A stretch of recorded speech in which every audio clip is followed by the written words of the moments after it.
डायन रिया, हत्यारी रिया। अरे रिया चक्रवर्ती, रिया चक्रवर्ती तो रिया आप ड्रग्स पार्टीज ऑर्गेनाइज करती थी। रिया बौखला गई है।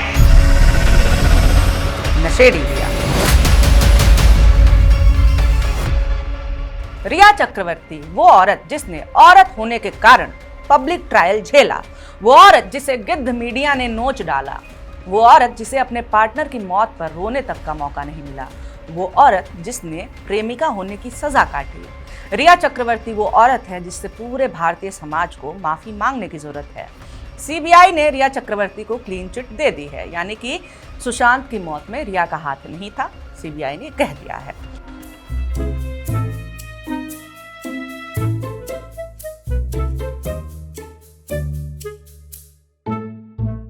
नमस्कार, मेरा नाम है निवेदिता शांडिल्य और आप देख रहे हैं मॉलिटिक्स। रिया के मीडिया ट्रायल से लेकर के सीबीआई के क्लीन चिट तक इस पूरे घटनाक्रम में केवल एक चीज थी जिसने थोड़ी बहुत उम्मीदें जिंदा की। वो थी इंडिया टुडे की एंकर प्रीति चौधरी का रिया चक्रवर्ती से माफी मांगना।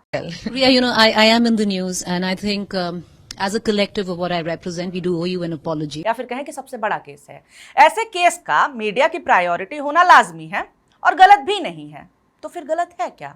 गलत मीडिया अटेंशन नहीं, गलत मीडिया ट्रायल है। गलत है मीडिया का विक्टिम के लिए न्याय छोड़ करके विच हंट पर निकल जाना। गलत है जब मीडिया जानकारी का मीडियम ना बन करके जज बन जाए। गलत है जब मीडिया सवाल पूछने की जगह फैसले सुनाने लग जाए।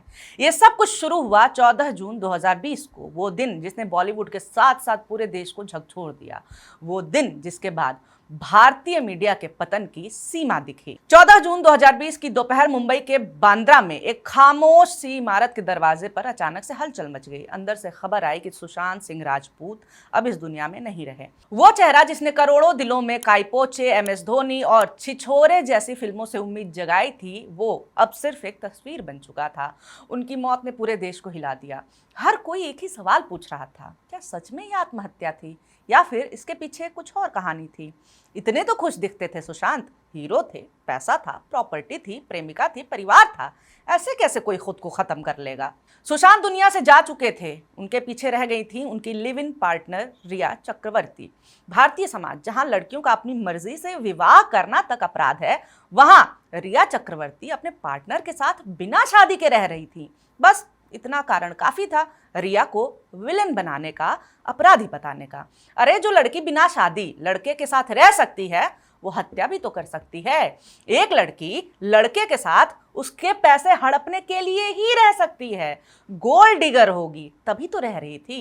एक टिपिकल विलेन चाहिए था लोगों को। मीडिया ने रिया को थाली में रख करके परोस दिया, बलि का बकरा बना करके।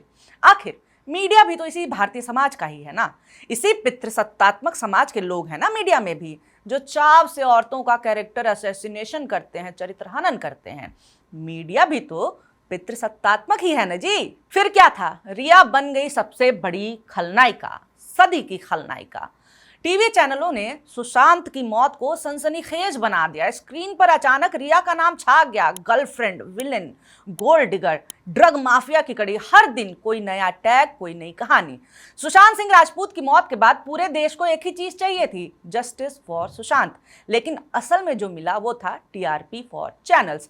सीबीआई, ईडी, एनसीबी, हर एजेंसी की हर हलचल को न्यूज चैनल्स ने इस तरह से पेश किया जैसे कोई सस्पेंस ड्रामा चल रहा हो। रिया चक्रवर्ती को राक्षसी, मर्डरर, ड्रग क्वीन, विच तक कहा गया। और ये सब किसी नुक्कड़ पर नहीं बल्कि प्राइम टाइम स्टूडियो में हुआ। यहाँ एक और बात गौर करने वाली है कि इस समय महामारी और आर्थिक मंदी की वजह से देश की अर्थव्यवस्था लगभग 24% नीचे जा चुकी थी। तब न्यूज चैनलों ने इस पर रिपोर्टिंग करने के बजाय Rhea Chakraborty, the villain of the nation, देश भर के न्यूज स्टूडियो में यही सब चलने लगा। ये न्यूज स्टूडियो अदालत बन गए, एंकर जज बन करके बैठ गए और दर्शक, जूरी, सबको बस एक ही दोषी चाहिए था, वो थी रिया। रिपब्लिक टीवी ने इस भीड़ न्याय की शुरुआत की। अर्नब गोस्वामी ने अपने परिचित आक्रोश में कहा कि Sushant was murdered and Rhea is part of the drug media. बिना किसी सबूत, बिना किसी रिपोर्ट, सिर्फ आवाज की ऊंचाई से सच्चाई तय कर दी गई। The nation wants to know अब एक सवाल नहीं बल्कि एक सजा बन गया था। रिया की हर तस्वीर, हर वीडियो, हर चैट एक्सक्लूसिव के नाम पर पेश की गई, मानो किसी अपराधी का कबूलनामा हो। अर्नब स्टूडियो से एक लड़की की इज्जत तार तार कर रहा था, मगर इतना उसके लिए काफी नहीं था। अर्नब ने अपने रिपोर्टर खुले में छोड़ दिए रिया को हरास करने के लिए। धारा 27 के तहत रिया आपको रखा गया है, आपको 10 साल की सजा हो सकती है। रिया 25 बॉलीवुड सेलिब्रिटीज कौन है रिया? अर्नब का एक रिपोर्टर इसी समय स्टार बना था, जो आजकल भाजपा का प्रवक्ता है, नाम प्रदीप भंडारी।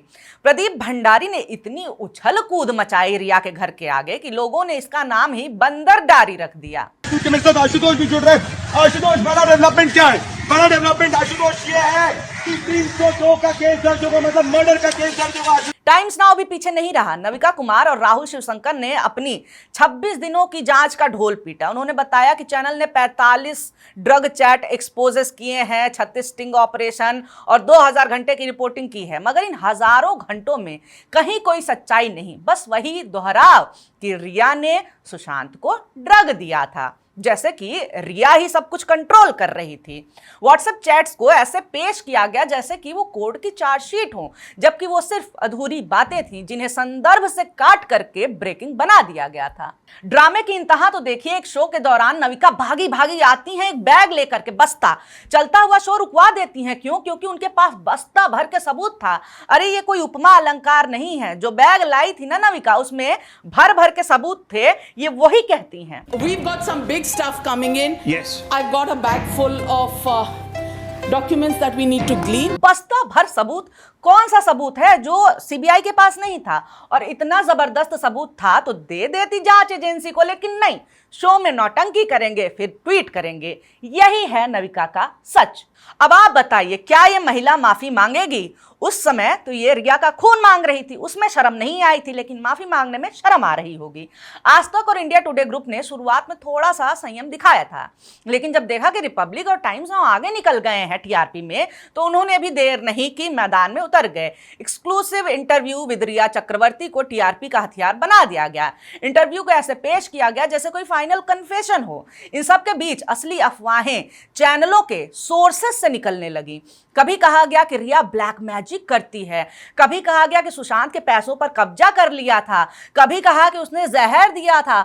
हर रात कोई नया आई विटनेस आ जाता था जो बताता था कि हाँ कुछ तो सुना था, हाँ मैंने कुछ तो देखा था, और हर सुबह कोई नई लीक सामने आ जाती। एनसीबी, सीबीआई, ईडी सब अपने हिसाब से सूचना टपकाते रहते ताकि मीडिया में रोमांच बना रहे। फिर आया वो दिन जब रिया को एनसीबी दफ्तर ले जाया गया। कैमरे ऐसे टूट पड़े जैसे किसी अपराधी को पकड़ लिया हो, ओसामा बिन लादेन को लेकर के आया गया हो। कार के शीशों में माइक ठूसे गए, रिपोर्टर चीखने लगे, रिया क्या आपको गिल्ट होता है? रिया क्या आपने मारा है? आप जरा उस समय की तस्वीरें और वीडियोस देखिएगा, आपको घिन आ जाएगी जिस तरह से ये गिद्ध उन्हें छापे हुए पड़े हैं। ये सब देख करके लगता था कि देश में न्यायपालिका का नया रूप सामने आ गया है, टेलीविजन कोर्ट ऑफ इंडिया। इस दौरान इन चैनल्स को खूब विज्ञापन मिले। रामदेव के पतंजलि से लेकर के एफएमसीजी ब्रांड्स तक बार्क ने हर हफ्ते टीआरपी जारी की और बाकी चैनल रिपब्लिक की नकल करते रहे। हर हफ्ते वही formula, Rhea is equal to TRP. देखते देखते न्यूज मीडिया का वो रूप सामने आ गया जो टीआरपी के लिए किसी पर भी उंगली उठा सकता था, किसी की भी इज्जत नीलाम कर सकता था और खुद को सवालों से परे मानता था। सुशांत की मौत अब एक केस नहीं बल्कि एक नेशनल रियलिटी शो थी। सुशांत, रिया और गांजा। हर बात पे महिला पत्रकार का रोना रोने वाली चित्रा त्रिपाठी, अंजना ओम कश्यप जैसी एंकरानियां क्या इस महिला से माफी मांगेंगी? रूबिका लियाकत ने तो नकली फेक चैट टीवी पर पढ़ दिए थे। क्या रूबिका माफी मांगेंगी? इन कथित पत्रकारों और असल गिद्धों को अब तक इस बात का सुकून था कि केस सॉल्व नहीं हुआ है, रिया गिल्टी निकली तो हमारे सारे पाप धुल जाएंगे। हालांकि ऐसा होता नहीं है। जब ये रिया के चरित्र की हत्या कर रहे थे, साथ ही साथ पत्रकारिता भी मर रही थी। कानून की किताबें कहती हैं कि हर आरोपी तब तक निर्दोष है जब तक कि उसे कोर्ट दोषी साबित नहीं कर देता।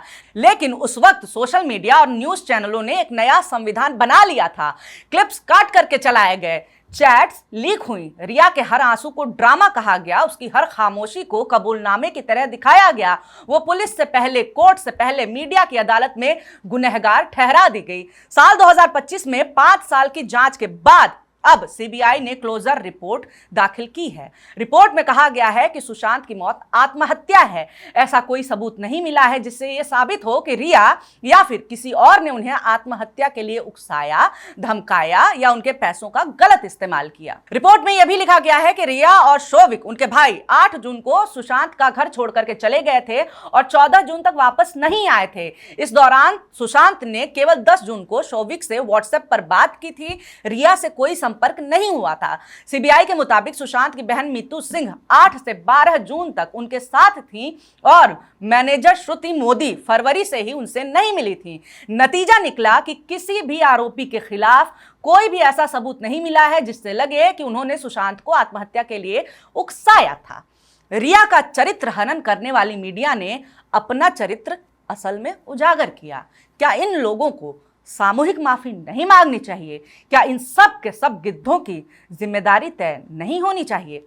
आपको क्या लगता है? कमेंट करके बताइए। इस पूरे मामले पर जो भी आप कहना चाहते हैं आप टिप्पणी कर सकते हैं कमेंट बॉक्स में। वीडियो अच्छा लगा हो लाइक कर दीजिए और ऐसे ही वीडियोस आपके सामने आते रहें। इसके लिए हमारे चैनल मॉलिटिक्स को सब्सक्राइब करना नहीं भूलना है। वीडियो अंत तक देखने के लिए बहुत शुक्रिया, बहुत धन्यवाद।